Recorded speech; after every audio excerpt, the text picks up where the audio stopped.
good evening, afternoon, morning, whatever it is, whenever you're watching this. If you're watching this, this is going to be hopefully fairly brief. We're looking at a fairly straightforward agenda. We're going to continue A17, the powers of the presidency, next week. What I'd like you to do for Monday is your Friday activity, and hopefully you're going to look at it a little bit on Friday, is this form that asks a multiple choice, matching, short answer questions on the following reading. It's fairly straightforward. The growth of the presidency and through and you're not doing the front part, just starting with page 6. I need to rescan this so that I can delete some of these pages. But for right now, notice page 6, talking about the executive orders and how executive orders have evolved and how they're being used. Remember in class, we looked at how with FDR they really shot up and then they've gone down, but how they don't have they have the force of law, but only for the time that president is serving. The questions on here, ignore. You're going to do them on the form.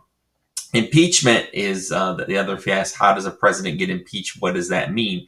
Impeachment really just means to accuse someone of doing something, and to find impeach, to formally accuse a public official of misconduct.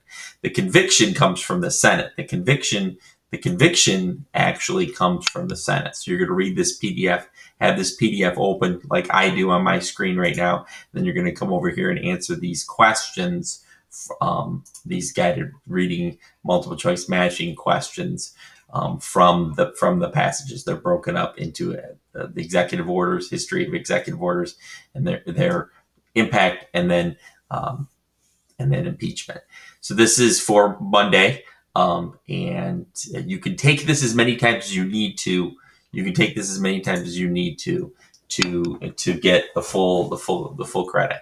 You can take this as many times as you need to get all the credit you want on the multiple choice and matching and the short answer. Short answer is spelling, mostly lowercase, looking for specific words. And yes, you need to spell them correctly. I'm not apologizing for that.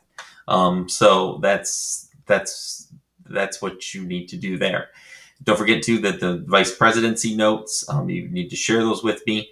We'll eventually turn them in on the next quiz, along with 13 the president's job description, and we'll go from there.